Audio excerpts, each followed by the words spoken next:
Hi guys, welcome to Makrisa Made Me Cook. My name is Prince Sivala Mahleu. Thanks for tuning in. So in today's video, I want to look at a famous fermented non-alcoholic beverage that's known as Amahewu. So this beverage can be kept in a cool place for many days and serves as a refreshing organic drink both for children and adults. The video today is structured in three ways. Firstly, we're going to look at the preparation of Amahewu. Secondly, we're going to look at the storing and serving of Amahewu. And then lastly, we're going to look at the commercialization of Amahewu. Welcome to Makrisa Made Me Cook.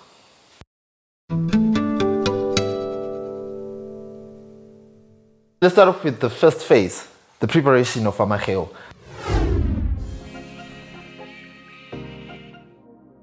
So for Amahewu, let's talk about the ingredients now. So there are three ingredients that you need to prepare Amahewu. The first one is the grain of your choice. In this video, I'm going to use sorghum Ndebele. That's the trusted brand, trusted grain that I use at home. But alternatively, you can use any other type of brand. But Amahewu, commonly, most people use the maize meal. You can also use pearl millet, which is known as Nyanja. Then secondly, what you need is upogo or rapogo. Upogo is finger millet, the cousin of pearl millet. So finger millet is now used as a fermenting agent when you're now mixing with the soft porridge. Then last one is sugar. Sugar is based on personal preference. Okay, let's look at the preparation of upogo. So finger millet used in Amahewu is prepared in 4 easy steps. So the first step looks at soaking the millet in water for 2 days. This in Ndebele is known as ukumilisa. The essence of doing this is to expedite the process of fermenting the Amahewu. So if you do not have access to upogo or the finger millet, you can use also sorghum. A sorghum also does the same job. So after this, wash the finger millet in clean water. The second step is to put the millet that is grown into a sack. You can use that of a minimal sack. It works just fine, but make sure that the sack has got room for the water to live. Then tie and leave for 3 days. Here, the millet is now known as intombo.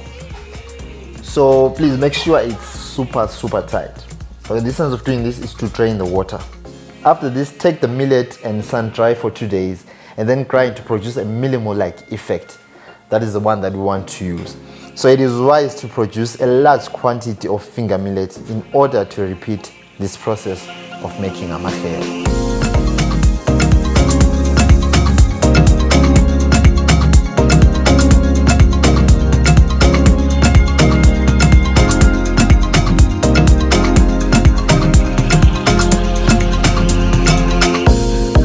Maybe that's what I thought love was all about.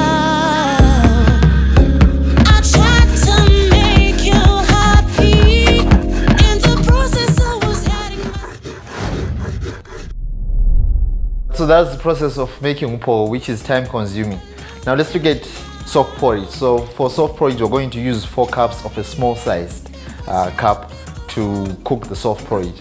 So just find the kettle, pour 10 cups of water, or once the kettle is full, then bring to a boil. Then on the side, find a small medium-sized pot, then pour the 3 cups to the pot, then just add a small component of water. This is to make a paste.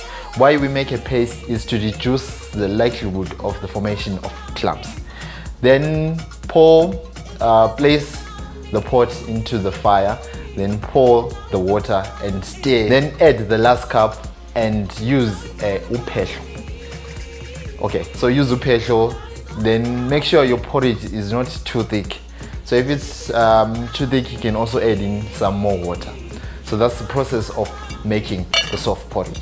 Cook the soft porridge for 25 minutes, then pour in a container. So you can just look for a 5-liter container like the one that I'm going to use in the video. So the 5-liter container allows space and also is going to allow us for the serving process that we're going to explain just a bit further now. Pour the soft porridge and let it cool down. Why we want to cool down? So when we want to add the finger millet, the fermentation starts off on the right note. So when it is cooled down, I would advise just let it also be cold. Then add 5 tablespoons of the crushed millet. into the mixture, then stir well. Then close and let it sun dry for 2 days. If there's no option of sun drying, you can leave at room temperature for 3 days.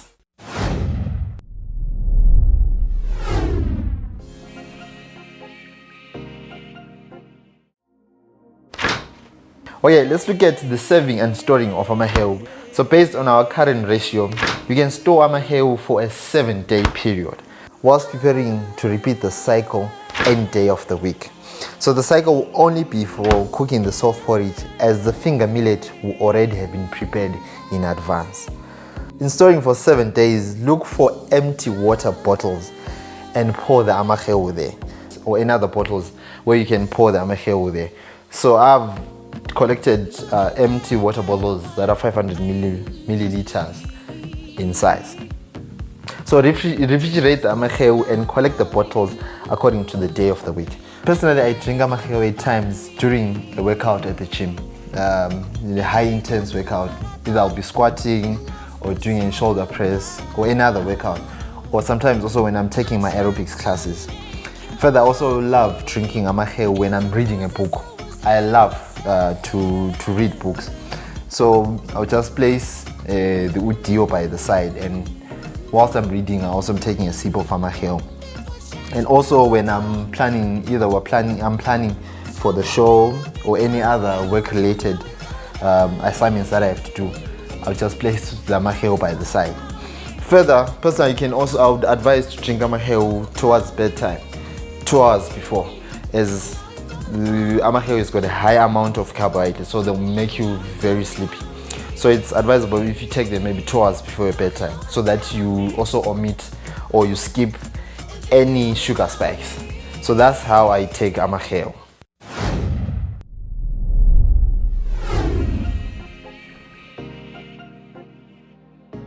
Okay, let's look at the last part of the video, the commercialization of Amahewu. So the part or the process that I was doing here is mostly done in rural areas, and also there are some households that still do this process in urban areas, although the number is quite few. So such saw a gap in which companies decided to produce Amahewu on a commercial scale. So here in Zimbabwe, we've got several companies that produce Amahewu and which are readily available in major supermarkets. Historically, Amahewu are locally produced in small scale, mostly in village homes. Their quantity is dependent on the skills of the household occupants.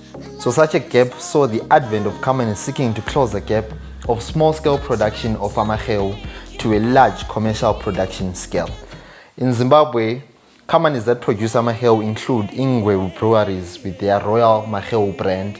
You've got dairy bought under the Mfuko, Udio Mahewu. You've got also companies like AmaRhewu and Delta Beverages. Okay, thank you for watching this video on making Amahewu. So we looked at the preparation, the storing, and the commercialization of Amahewu. So today you can just walk into a supermarket and grab Amahewu, or if you want, you can just prepare the organic drink here by your home, but just following the steps that we listed in today's video. Thank you for watching. If you're new to the channel, please click on the subscribe button so that you don't miss any of our videos. To our subscribers, that's why thank you for supporting Makriza Made Me Cook. Also follow us on our social media feed, Instagram, Twitter, and also Facebook. So I think we're done. Remember, keep the love, keep the Ubuntu. Or on Ubuntu, let me just explain what we mean by Ubuntu. Okay, so Ubuntu means appreciation of humankind. Ukuthi sihloniphe abantu, usihloniphe lawe njengomuntu. So thank you for watching. Keep the love, keep the Ubuntu. Till next time, peace.